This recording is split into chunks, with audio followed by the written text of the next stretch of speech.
दोस्तों, मुसीबतें कभी बताकर नहीं आती, पर हाँ, जब आती हैं तो कभी कभी हमारी ज़िंदगी में सब कुछ तहस नहस कर देती हैं। कुछ अनजानी आफतें बुरी शक्तियों के रूप में भी आती हैं, जो एक हंसते खेलते परिवार की ज़िंदगी को पूरी तरह तबाह कर देती हैं।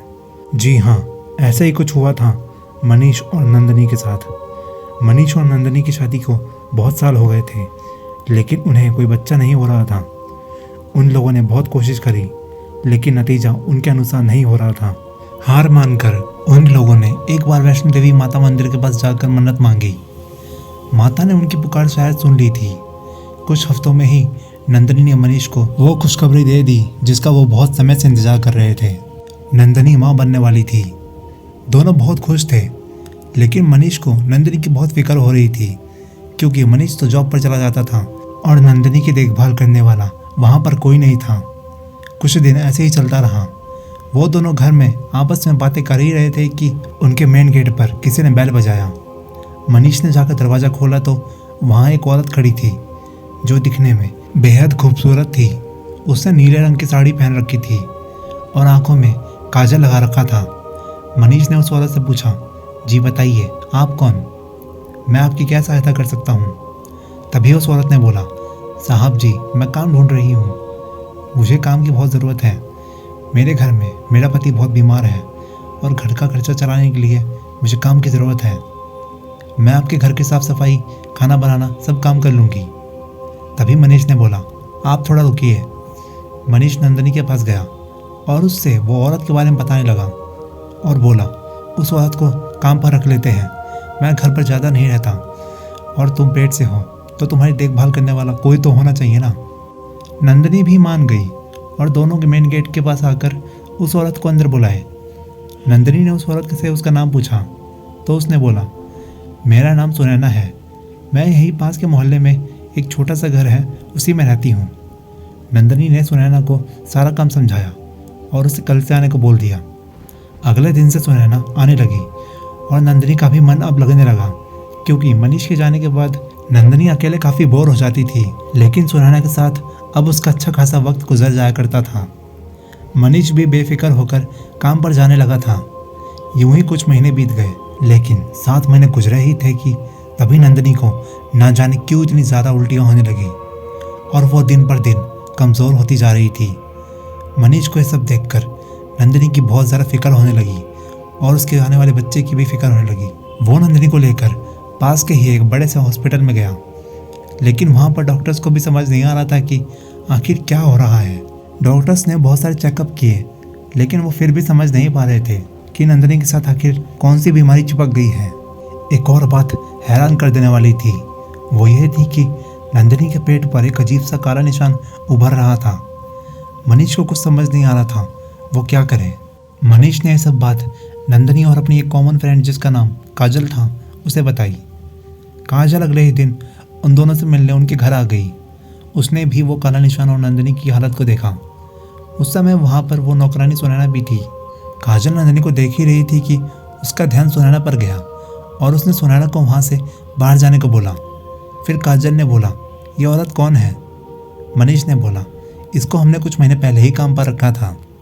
काजल ने बोला, ना जाने मुझे क्यों इससे अच्छी वाइब्स नहीं आ रही। खैर, ये सब जाने दो मनीष, ये सब जो हो रहा है वो कोई आम चीज़ नहीं है। इसमें किसी न किसी बुरी शक्ति का ज़रूर हाथ है। मैं एक बाबा को जानती हूँ जिन्होंने काफ़ी सिद्धियाँ प्राप्त की हैं। मैं उन्हें बुलाऊंगी। मैं कोशिश करूँगी कि वो यहाँ जल्दी से जल्दी आ जाए। वो तीनों ये सब बातें कर ही रहे थे, लेकिन वो इस बात से अनजान थे कि सुनैना उन्हें कमरे से बाहर चुपके से देख रही है। काफ़ी समय बीत गया। काजल अब बाहर जाने लगी। जब वो घर से बाहर आई तो उसकी नज़र सुनैना पर पड़ी, जो उसे देखकर खौफनाक अंदाज में मुस्कुरा रही थी। यह देखकर काजल थोड़ा घबरा गई और जल्दी से अपनी कार में बैठकर वहाँ से चली गई। काजल ने बाबा को सब कुछ बताया। बाबा ने बोला, कल सुबह ही हम उनके घर चलेंगे। अब रात हो गई थी। काजल अपने घर आकर काफ़ी परेशान लग रही थी। तभी उसने मनीष को कॉल किया और बोला, मनीष, मेरी बात सुनो। मुझे वो नौकरानी में कुछ गड़बड़ लग रही थी। उसे फ़िलहाल नंदनी के आसपास आने मत देना। मैं बाबा को लेकर कल सुबह तक वहाँ पर पहुँच जाऊँगी। मनीष ने बोला, वो नौकरानी अपने घर जा चुकी है तुम चिंता मत करो, मैं पूरा समय नंदिनी के पास ही रहूँगा। इतना बोलकर मनीष ने काजल को गुड नाइट बोलकर फ़ोन रख दिया।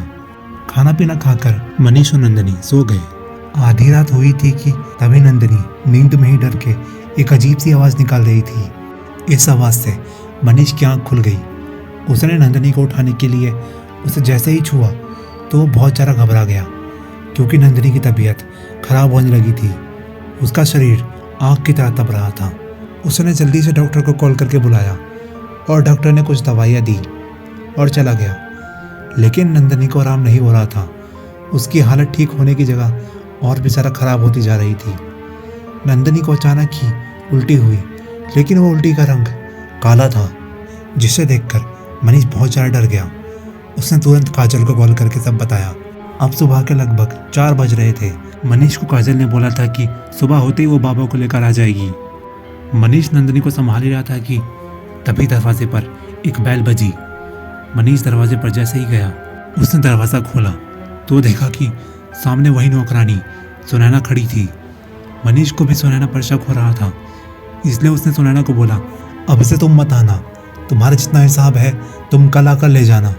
ये सब सुनकर सुनैना का रूप बदलने लगा। उसकी गुस्से में आंखें लाल हो गई और उसके बाल हवा में लहराने लगे। उसका चेहरा एकदम सफ़ेद पड़ चुका था। वो हवा में 5 इंच ऊपर उड़ रही थी। उसने एक लात जोर से मनीष के सीने पर दे मारी, जिससे मनीष दूर जा गिरा। फिर वह चुड़ैल सीधा नंदिनी के कमरे में गई। नंदिनी सुनैना का वो भयानक रूप देखकर बहुत ज़्यादा डर गई थी और डर के मारे उसकी चीख निकल गई। मनीष ने भी खुद को संभाला और उस खतरनाक चुड़ैल को रोकने आ गया। लेकिन मनीष के कुछ करने से पहले ही उस चुड़ैल ने उसे अपनी शक्तियों से दीवार पर फेंक दिया। मनीष दीवार से टकराते ही बेहोश हो गया। नंदिनी पर वो चुड़ैल हमला करने जा ही रही थी कि वहाँ पर काजल और बाबा आ गए। बाबा ने मंत्र पढ़ते हुए एक छोटा त्रिशूल निकाला और चुड़ैल की तरफ दिखाया। मंत्र और त्रिशूल की शक्ति से वह चुड़ैल दूर हटने लगी। बाबा ने अपने झोले से एक रुद्राक्षी माला निकाली और त्रिशूल पर लपेट दी, जिससे उस चुड़ैल की अब भयानक आवाज़ें निकलने लगी। उसका शरीर लाल अंगारों की तरह चमक रहा था। बाबा ने अब मंत्रों को और भी तेज आवाज़ में बोलने लगे। उस चुड़ैल ने पास में रखा शीशे का गिलास बाबा के हाथ पर फेंक दिया, जिसमें वो त्रिशूल था। लेकिन बाबा ने अपना हाथ एक साइड हटा लिया और वो मंत्र पढ़ते हुए उस चुड़ैल के पास जाने लगे, जिससे उस चुड़ैल की जोर जोर से डरावनी दर्द भरी चीखें निकल रही थी। ऐसा लग रहा था जैसे उस चुड़ैल की शक्तियों ने उसका साथ छोड़ दिया हो और उसका अंतिम समय चल रहा हो। बाबा ने बिना देर किए वो त्रिशूल उस चुड़ैल के पेट में घुसा दिया, जिससे वो चुड़ैल एक जोर से चीखती हुई आवाज़ निकालकर एक राख का ढेर बन गई। बाबा ने बिना देर किए अपने झोले से कुछ मंत्र पढ़कर एक रुद्राक्षी ताबीज़ काजल को दी और बोला, जल्दी से नंदिनी के हाथों में ये ताबीज़ बांध दो, ताकि उस चुड़ैल की काली शक्ति व असर जो नंदिनी पर थोड़ा बहुत बच गया है वो पूरी तरह से ख़त्म हो जाए। काजल ने ठीक वैसा ही किया। बाबा ने बोला, अब सब ठीक है। उस चुड़ैल को उसके किए की सज़ा मिल गई। उन तीनों ने बाबा को बहुत धन्यवाद दिया और उनका आशीर्वाद लिया। कुछ महीनों बाद नंदिनी को एक लड़की हुई जो बिल्कुल तंदुरुस्त थी और उन्हें कभी किसी परेशानी का सामना नहीं करना पड़ा। मनीष और नंदिनी उन बाबा को और भगवान को मन ही मन हमेशा धन्यवाद करते हैं। दोस्तों, ये सच्ची घटना कहानी इतनी ही थी। उम्मीद करूँगा कहानी आपको पसंद आई होगी। कहानी आपको कैसी लगी कमेंट में ज़रूर बताइएगा। अगर कहानी आपको अच्छी लगी हो तो एक लाइक और एक सब्सक्राइब करना ना भूलें, क्योंकि हम ऐसी ही सच्ची घटनाएं कहानी आप तक इस चैनल के माध्यम से लाते रहते हैं। आपसे फिर मुलाकात होगी फिर से एक सच्ची डरावनी कहानी की घटना में। तब तक के लिए आप अपना ख्याल रखिएगा और ऐसी बुरी शक्तियों से बचकर रहिएगा। ना जाने आपके सामने ये कब किस रूप में आ जाए।